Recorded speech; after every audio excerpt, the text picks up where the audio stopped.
But Doug, what I want to come back to is so you bought this technology from the company. They decided they were going to get rid of this technology. You thought you wanted to become an entrepreneur at some point. You thought this was your chance. Right. You scraped, begged, borrowed, friends, fools, family, credit card, personal savings. All the above. Got together enough money to buy this technology, buy the company, and go. Did you think that that was going to be it? You were going to get to profitable on that run? You know, it's taken different iterations over the last couple of years.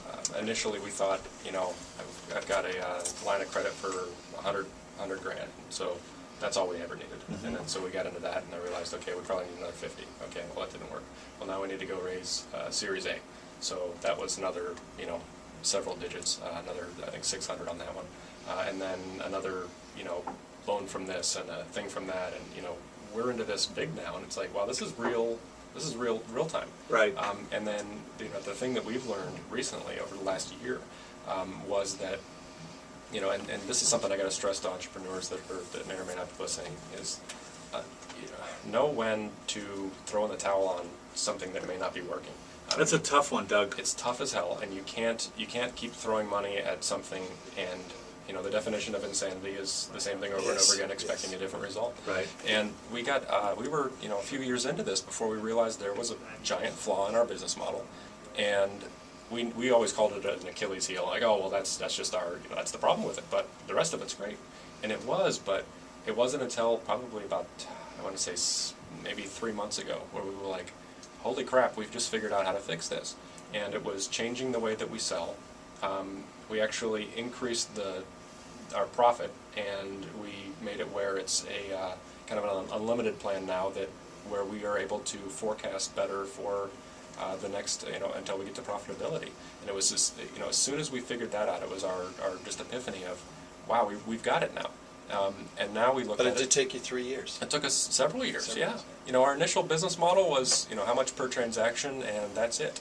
Well, there's no value in that, because you've got a person that doesn't necessarily, they think that might be too cheap. So then we put a network access fee that we put on it, and then we ramped that up to, you know, how much per month per merchant, and now it's plus a transaction, and all these things, and it turned it into, you know, now we're at the point where we're getting a good enough setup fee initially that we know that the client is going to take it seriously. They've got skin in the game. We've got a contract that says they're going to put X amount of merchants per month on, and that's really been, you know, we've still got the best product in the world. So I'm not ashamed in saying that it's more expensive than some of our competition. But knowing that, hey, we had an issue here with our business model, we figured out the fix, and now we need to raise more money. Right. And so we're out for our Series B now, and you know, we were talking about subscribing the round, and it's not going to be as difficult now, because we've got a proven track record of, here's what we did with our technology. It's been around this long. Here's how many humongous clients we have. We've got tons and tons of Is that what keeps the investors interested? Is you're building a client base? No, anything that, you know, building a base is one thing, and you know, great idea is another thing. The only thing investors will ever care about is traction, and getting traction to sales, getting traction for marketing, getting traction for all these different things. And sales equals all your problems going away. And that's really what it comes down to. I don't care what business you're in. I don't care if you're selling widgets to Eskimos that make ice cubes for farmers out of them. It doesn't matter.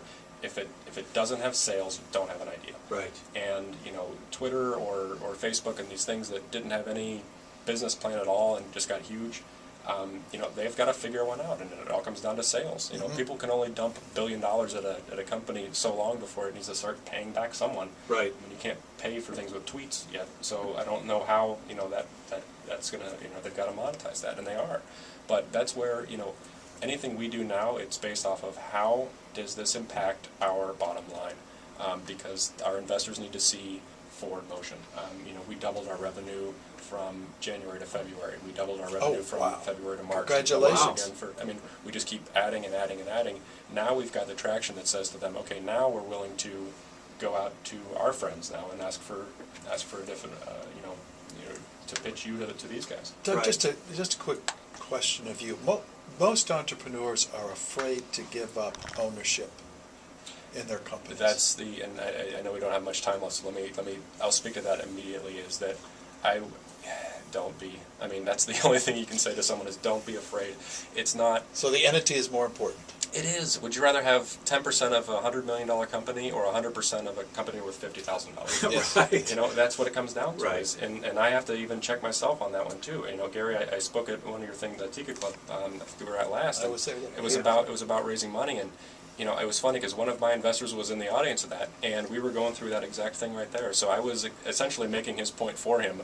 And then as soon as I just kind of shook my head, I looked over, he was laughing and nodding, and that's what it comes down to. Is Right. you know, pride goes out the window. It's smart money too, It's though. smart It's not just the money they're bringing to the table. It's the horsepower, the knowledge, the experience, the Rolodex, the You know, whole. even if that's not there though, Gary, it's that it'll get you to the promised land. Like right now, we're raising enough money to get us to profitability. Right. Because once we're at that point, then it gets to be a whole lot more fun to own a business. Right. And you know, we'll be there in, you know, it'll be March of next year before we're profitable by our current trajectory.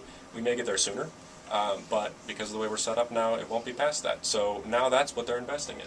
You're And building for the long term. Is what building you're for the doing. long term, and in 2013, when we're swimming in cash and all the wonderful things are happening in the world, then it's a different ball game. But for right now, we just need to get there. So is that worth 15% of the company or 10% or whatever it is that we're giving up? Absolutely. Right. You know, I'd rather own 40% of this thing down the line and have it worth $100 million than have it worth nothing and I'm working for some other guy. Then you'll get a text from your wife saying, "You rock." I will. I get hourly texts from my wife. One of the points 1 minute, guys. that's coming out of your story, Doug, that I like and we see over and over again is, it's not a rifle shot.